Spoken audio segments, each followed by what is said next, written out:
নমস্কাৰ জ্ঞানম টিউচনৰ অন্য এটা বায়োলজি টিউটৰিয়েল ভিডিঅ'লৈ স্বাগতম জনাইছোঁ যোৱাটো ভিডিঅ'ত আমি ডিফাৰেণ্ট লেভেলৰ টেক্সনবোৰৰ বিষয়ে বিতংভাৱে অধ্যয়ন কৰিছিলোঁ এইটো ভিডিঅ'ত আমি আলোচনা কৰিম টেক্সনমিকেল এইডছৰ ওপৰত এতিয়া প্ৰথমতে আমি জানিব লাগিব যে টেক্সনমিকেল এইডছ মানে কি আৰু ই কেনেকৈ টেক্সনমিক ষ্টাডিজত হেল্প কৰে তাৰপিছত আমি বিভিন্ন ধৰণৰ টেক্সনমিকেল এইডছবোৰৰ বিষয়ে বিশদভাৱে পঢ়িবলৈ যত্ন কৰিম এতিয়া চোৱা টেক্সনমিক এইডছ মানে কি টেক্সনমিত আমি জীৱবোৰৰ কেৰেক্টাৰাইজেশ্যন আইডেন্টিফিকেশ্যন ক্লাছিফিকেশ্যন নমেনক্লেচাৰ এইবোৰ কৰোঁ হয়নে আৰু এইবোৰ কৰাৰ কাৰণে আমি জীৱবোৰক স্বচক্ষুৰে প্ৰত্যক্ষ কৰা বা সিহঁতৰ বিষয়ে যুগুত কৰি ৰখা কিছুমান ইনফৰমেশ্যনৰ প্ৰয়োজন হয় হয়নে আৰু এই প্ৰয়োজনীয়তাখিনি পূৰণ কৰিবলৈ থকা বিভিন্ন ধৰণৰ কালেকশ্যনছবোৰক একেলগে টেক্সনমিক এইডছ বুলি কোৱা হৈছে এটা জীৱবোৰক জীৱিত তথা মৃত অৱস্থাত সংগ্ৰহ কৰি ৰখা হয় লগতে ইহঁতৰ ৰিলেটেড ইনফৰমেশ্যনবোৰো বৈজ্ঞানিকভাৱে সংগ্ৰহ কৰি ৰখা হয় এতিয়া চোৱা টেক্সনমিকেল এইডছ কি হয় টেক্সনমিকেল এইডছ হৈছে কিছুমান কালেকশ্যনছ য'ত আমি কি পাব পাৰোঁ জীৱবোৰৰ বিষয়ে ইনফৰমেশ্যন পাব পাৰোঁ জীৱবোৰক স্বচক্ষুৰে প্ৰত্যক্ষ কৰাৰ সুবিধা পাব পাৰোঁ তেনেকুৱা কিছুমান কালেকশ্যনছকে আমি কি ক'ম টেক্সনমিকেল এইডছ বুলি ক'ম আৰু টেক্সনমিকেল এইডছবোৰত জীৱবোৰ জীৱিত অৱস্থাত থাকিব পাৰে বা সিহঁতক মৃত অৱস্থাটো প্ৰিজাৰ্ভ কৰি ৰখা হ'ব পাৰে আৰু সিহঁতৰ লগত ৰিলেটেড ইনফৰমেশ্যনবোৰো সংগ্ৰহ কৰি ৰখা হয় এতিয়া আমি চাম বিভিন্ন ধৰণৰ টেক্সনমিকেল এইডছবোৰ এইখন শ্লাইডত তোমালোকে চোৱাচোন যে ইয়াত টেক্সনমিকেল এইডছবোৰ দেখুওৱা হৈছে চোৱা বটানিকেল গাৰ্ডেন হ'ব পাৰে টেক্সনমিকেল এইডছ হাৰ্বেৰিয়াম হ'ব পাৰে মনোগ্ৰাফ হ'ব পাৰে মিউজিয়াম হ'ব পাৰে কিজ হ'ব পাৰে ফ্ল'ৰা হ'ব পাৰে মেনুৱেল হ'ব পাৰে বা জুলজিকেল পাৰ্ক এখনেও টেক্সনমিকেল এইডছ হিচাপত কাম কৰিব পাৰে এতিয়া প্ৰথমতে আমি চাম হাৰ্বেৰিয়াম চোৱা হাৰ্বেৰিয়াম হ'ল এনে এটা ষ্ট'ৰ হাউচ য'ত কিছুমান ড্ৰাইড প্লেণ্ট স্পেচিমেন প্ৰিজাৰ্ভ কৰা থাকিব এই ড্ৰাইড প্লেণ্ট স্পেচিমেনবোৰ কাগজৰ ওপৰত মাউণ্ট কৰা হয় আৰু এনেকুৱা এখন কাগজক হাৰ্বেৰিয়াম ছিট বুলি কোৱা হয় এই মাউণ্ট কৰা প্ৰচেছটো হয়তো আঠাৰ সহায়ত হ'ব পাৰে বা তোমাৰ ষ্টিচ কৰাও হ'ব পাৰে চ' প্লেণ্ট স্পেচিমেনবোৰ প্ৰথমতে কালেক্ট কৰা হয় তাৰপিছত সেইবোৰ ড্ৰাই কৰা হয় তাৰপিছত সেই প্লেণ্ট স্পেচিমেনবোৰক এখন হাৰ্বেৰিয়াম ছিটৰ ওপৰত মাউণ্ট কৰা হয় হয়নে আৰু এই যে হাৰ্বেৰিয়ামবোৰ য'ত ৰখা হয় হাৰ্বেৰিয়াম ছিটছবোৰ উইথ মাউণ্টেড প্লেণ্ট স্পেচিমেন সেই ষ্ট'ৰ হাউচটোকে কোৱা হ'ব হাৰ্বেৰিয়া বা হাৰ্বেৰিয়াম হাউচ হয়নে তেনেকুৱা হাৰ্বেৰিয়াম গোটেই বিশ্বতে আছে বহুত ডাঙৰ ডাঙৰ হাৰ্বেৰিয়াম আছে বিভিন্ন ধৰণৰ বটানিকেল গাৰ্ডেনত হাৰ্বেৰিয়াম থাকে কিছুমান ইনষ্টিটিউশ্যনত হাৰ্বেৰিয়াম থাকে হয়নে এতিয়া চাবা হাৰ্বেৰিয়ামত যে আমি হাৰ্বেৰিয়াম ছিটছবোৰ এতিয়া কেনেকৈ ৰাখিম হয়নে যেনেকৈ পুথিভঁৰালত বুকছবোৰ ধুনীয়াকৈ আমি বিচাৰি পোৱাকৈ এৰেঞ্জ কৰা থাকে ঠিক তেনেদৰে হাৰ্বেৰিয়াম এটাতো এই ড্ৰাইড মাউণ্টেইন স্পেচিমেনবোৰ এটা ইউনিভাৰ্চেলি একচেপ্টেড মানে কি গোটেই বিশ্বতে মানি লোৱা ক্লাছিফিকেশ্যন ছিষ্টেম এটাৰ মতে এৰেঞ্জ কৰা থাকে মানে যদি এটা ফেমিলি ছাপ'জ এষ্টাৰেচি বা এনাকাৰ্ডিয়েচিৰ আণ্ডাৰত যিবোৰ জেনাছ থাকিব সেইবোৰ একেলগে ৰখা হ'ব ঠিক তেনেদৰে এটা জেনাছ যেনে চোলানামৰ আণ্ডাৰত যিমানবোৰ স্পেচিছ আছে সিহঁতক একেলগে ৰখা হ'ব চোৱা এতিয়া classification universally accepted classification system বুলি কৈছে এনেকৈ ক্লাছিফিকেশ্যন ছিষ্টেম বহুত আছে যেনে ধৰা বেন্থাম এণ্ড হুকাৰৰ ছিষ্টেম লিনিয়াছৰ ছিষ্টেম হাটচিনছনৰ ছিষ্টেম বা এপিজি ছিষ্টেম এপিজি অৰ্থাৎ angiosperm phylogeny group most recent classification system আৰু বহুতো হাৰ্বেৰিয়ামত এই ছিষ্টেমটো ফ'ল' কৰি স্পেচিমেনবোৰ এৰেঞ্জ কৰা হৈ আছে এয়া চোৱা কিছুমান হাৰ্বেৰিয়াম ছিটছ মই তোমালোকক দেখাইছোঁ প্ৰথমটো আছে তোমাৰ চোৱা হিবিস্কাছৰ তাৰপিছত এইবোৰ কিছুমান প্লেণ্ট স্পেচিছ আছে তাৰপিছত এইটো চোৱা এইটো এটা herbarium house the herbarium belonging to sir Joseph Banks at his house in central London okay এইটো এটা হাৰ্বেৰিয়াম হাউচ এইবোৰ চোৱা চেল্ফবোৰত চব হাৰ্বেৰিয়াম ছিটছবোৰ ৰখা হৈছে হয়নে এতিয়া আমি চাম বটানিকেল গাৰ্ডেন কি হয় চোৱা বটানিকেল গাৰ্ডেনো অন্য এটা টেক্সনমিক এইডছ হয় যে আমি ড্ৰাইড স্পেচিমেনবোৰ ক'ত পালোঁ ড্ৰাইড স্পেচিমেনবোৰ আমি হাৰ্বেৰিয়ামত পাই যাম এতিয়া বটানিকেল গাৰ্ডেনত আমি পাম লিভিং স্পেচিমেনবোৰ হয়নে আমাক যদি কেতিয়াবা লিভিং স্পেচিমেন লগা হ'ল যে কোনোবা এটা টেক্সনমিকেল ষ্টাডিজৰ পাৰপজৰ কাৰণে আমাক ড্ৰাইড স্পেচিমেন হ'লে নহ'ব আমাক একদম ফ্ৰেছ এণ্ড লিভিং স্পেচিমেন লাগিব চ' আমি তেতিয়া যাম বটানিকেল গাৰ্ডেনত তেনেকুৱা বিভিন্ন ধৰণৰ গছ গছনি থাকিব আৰু সেই প্লেণ্টছবোৰৰ লগতে সিহঁতৰ এখন চাইণ্টিফিক প্লেট থাকিব য'ত তোমাৰ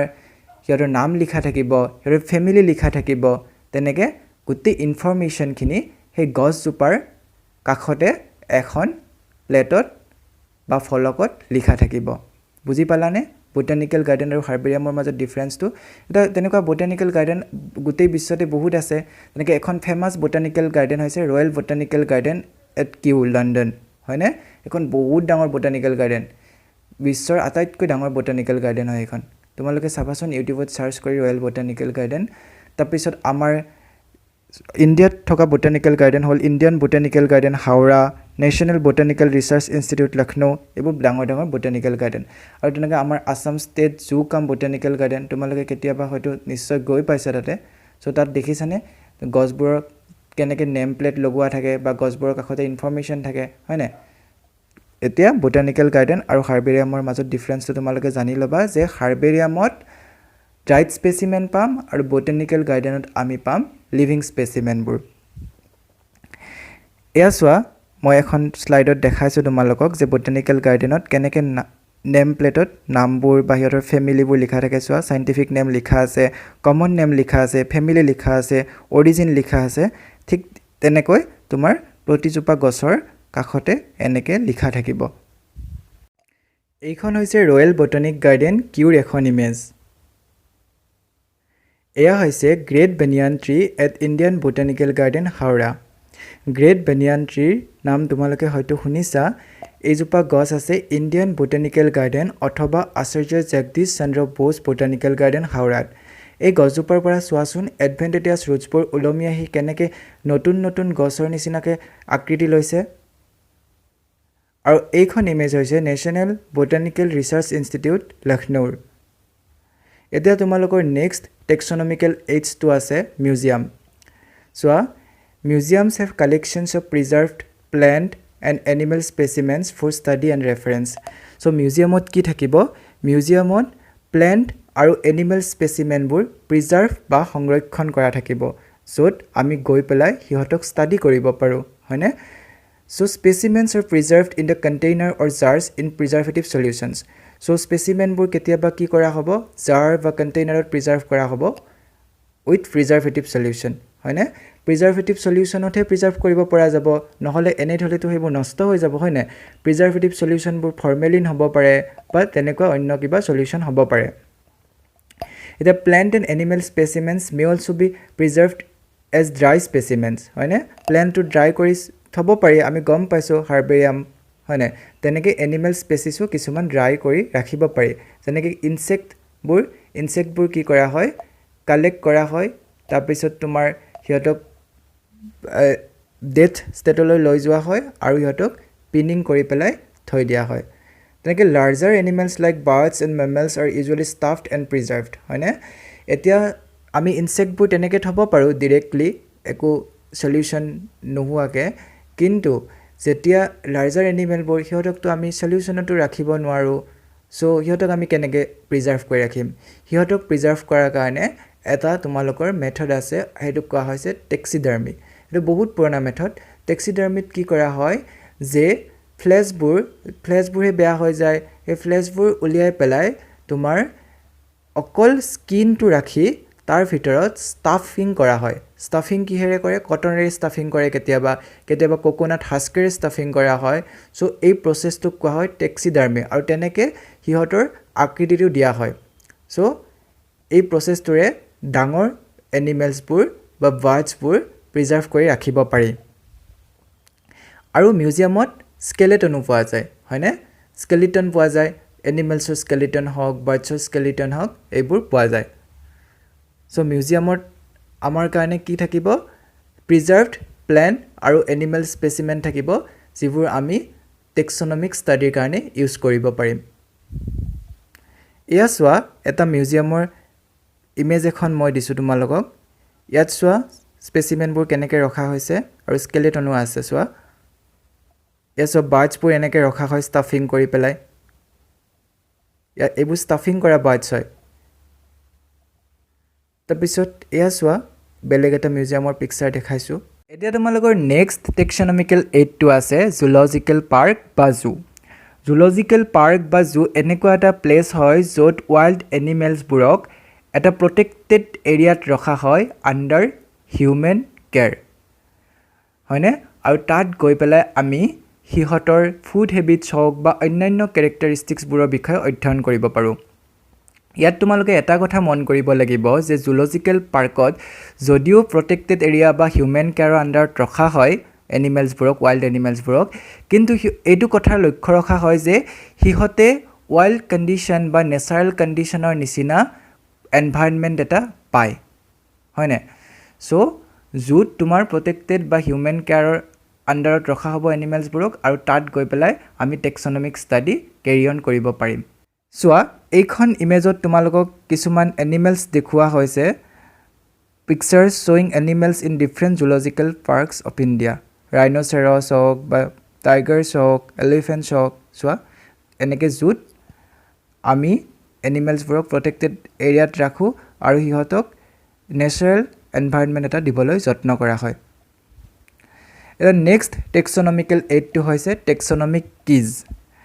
এতিয়া কিজ কি হয় কিজ হৈছে কিছুমান ষ্টেটমেণ্ট কণ্ট্ৰাষ্টিং ষ্টেটমেণ্ট আৰু এই কণ্ট্ৰাষ্টিং ষ্টেটমেণ্টবোৰক কাপলেট বুলি কোৱা হয় চোৱা এই ষ্টেটমেণ্টবোৰৰ এটাক লিড বুলি কোৱা হয় চ' কণ্ট্ৰাষ্টিং ষ্টেটমেণ্ট হ'লে কি হ'ব যে এটা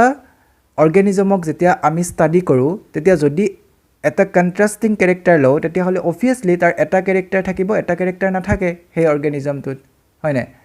চ' তেনেকৈ এই কিজবোৰে আমাক এটা অৰ্গেনিজম আইডেণ্টিফাই কৰাত হেল্প কৰে চোৱা ইয়াত দিয়া আছে it represents the choice made between two opposite options সেই একেই কথাটোৱে কৈছে যে দুটা যদি কণ্ট্ৰাষ্টিং কেৰেক্টাৰ্ছ থাকে তেতিয়াহ'লে তাৰ এটা আমি একচেপ্ট কৰিম আৰু আনটো ৰিজেক্ট কৰিম এটা অৰ্গেনিজমৰ আইডেণ্টিফাই কৰাৰ ক্ষেত্ৰত আৰু এই কিজবোৰে আমাক অৰ্গেনিজম এটা আইডেণ্টিফিকেশ্যনত বহুতখিনি হেল্প কৰে চ' এই ষ্টেটমেণ্টবোৰ তোমাৰ আগতেই ষ্টাডি কৰি থোৱা হয় আৰু তেনেকুৱা ষ্টেটমেণ্ট এটা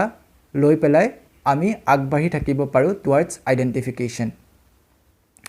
এতিয়া চোৱা টেক্সনমিক কিজবোৰ ডিফাৰেণ্ট লেভেলৰ টেক্সনমিক কেটেগৰিজৰ কাৰণে বেলেগ বেলেগ হয় লাইক তোমাৰ স্পেচিছৰ কাৰণে বেলেগ হ'ব ফেমিলিৰ কাৰণে বেলেগ হ'ব জেনাছৰ কাৰণে বেলেগ হ'ব অৰ্ডাৰৰ কাৰণে বেলেগ হ'ব ক্লাছৰ কাৰণে বেলেগ হ'ব চ' ডিফাৰেণ্ট লেভেলত টেক্সনমিক কিজবোৰ বেলেগ বেলেগ হয় আৰু এই টেক্সনমিক কিজবোৰ এনালাইটিকেল নেচাৰৰ হয় মানে সিহঁতক আমি এনালাইচিছ কৰিব লাগিব এতিয়া তোমালোকৰ আছে আদাৰ টেক্সনমিকেল এইডছবোৰ আদাৰ টেক্সনমিকেল এইডছবোৰত আহিব তোমালোকৰ ফ্ল'ৰা মেনুৱেলছ মনোগ্ৰাফছ এণ্ড কেটেলগছ এইবোৰে আমাক অৰ্গেনিজম এটাৰ আইডেণ্টিফিকেশ্যন বা টেক্সনমিৰ বিভিন্ন এছপেক্টত হেল্প কৰিব ফ্ল'ৰা কি হয় ফ্ল'ৰাত কি থাকে এটা এৰিয়াৰ তোমাৰ যিখিনি প্লেণ্ট স্পেচিছ পোৱা যাব তাৰ হেবিচুৱেল ডেছক্ৰিপশ্যন হওক বা এটা ইণ্ডেক্স তৈয়াৰ কৰা থাকিব য'ত সেই স্পেচিছবোৰ তোমালোকে পাবা উইথ দেয়াৰ হেবিটেট আৰু ডিষ্ট্ৰিবিউশ্যন ক'ত ক'ত ডিষ্ট্ৰিবিউট হৈ থাকিব সেইখিনি ইনফৰ্মেশ্যন পাবা আৰু হেবিটেটৰ ইনফৰ্মেশ্যন পাবা এটা পাৰ্টিকুলাৰ এৰিয়াৰ manuals are useful in providing information for identification of names of species found in an area মেনুৱেলছত তোমালোকে নামবিলাক পাবা এখন লিষ্ট থাকিব আৰু তাত তোমালোকে অকল নামবোৰহে পাবা আৰু তেনেকৈ monographs contain information on any one taxon মনোগ্ৰাফত তোমালোকে এটা টেক্সনৰ বিশদভাৱে ইনফৰ্মেশ্যন পাবা ধৰি লোৱা এটা এৰিয়াৰ এটা টেক্সনৰ ওপৰত ষ্টাডি হৈছে লাইক এটা জেনাছৰ ওপৰত ষ্টাডি হৈছে চলানামৰ ওপৰত ষ্টাডি হৈছে আৰু সেই যে এটা জেনাছৰ ওপৰত ষ্টাডি হৈছে তাৰ গোটেইখিনি ইনফৰ্মেশ্যন য'ত থাকিব তাকে কোৱা হ'ব মনোগ্ৰাফ মানে অনলি এটা জেনাছৰ ওপৰত ষ্টাডি হৈছে তেনেকৈ এটা ফেমিলিৰ ওপৰতো ষ্টাডি হ'ব পাৰে সেইটো হ'ব মনোগ্ৰাফ হয়নে এতিয়া বুজি পালা এইখিনি আছিল তোমালোকৰ চেপ্টাৰ 1ৰ গোটেইখিনি বস্তু আটাইখিনিয়ে মই যিমান পাৰোঁ ডেছক্ৰাইব কৰিবলৈ যত্ন কৰিছোঁ তোমালোকে বোধহয় বুজি পাইছা আৰু তোমালোকৰ ফিডবেক কমেণ্টত দিবলৈ নাপাহৰিবা আৰু য'ত ডাউট আছে তোমালোকে প্লিজ কমেণ্ট কৰি সুধিবা ধন্যবাদ